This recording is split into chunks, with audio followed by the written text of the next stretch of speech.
আব্বা নিজের শখ আহ্লাদ বিসর্জন দিয়া তুমগো সুখের লেগে খালি তুমগো সুখের লেগে আমি বিদেশে গেছিলাম।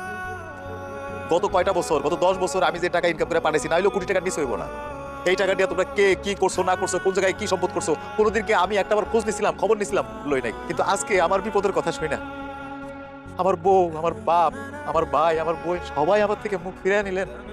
আমার জেলে হইব কি ফাঁসি হইব তাতে কারো কিছু যায় আসে না। আসলে প্রবাসীর আপনজন কেউ হয় না আব্বা, সবাই খালি প্রবাসীর থেকে টাকাটা আইছে, আর কিচ্ছু না, আর কিচ্ছু।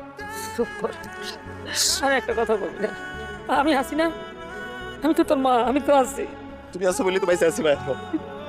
ভাবছিলাম এতদিন পর দেশে যাইতেছি, মাস তিনেকের মধ্যে থাকবো, কিন্তু এই আপন মানুষগুলার এই চরিত্র, এই চেহারা দেখার পরে আর আমি এক মুহূর্ত এই দেশে থাকবো না মা।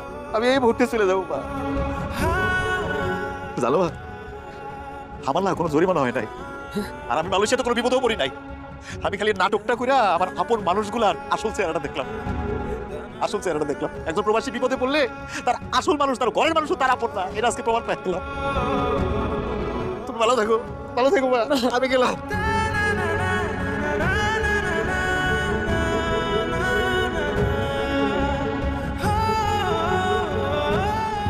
কেউ নেই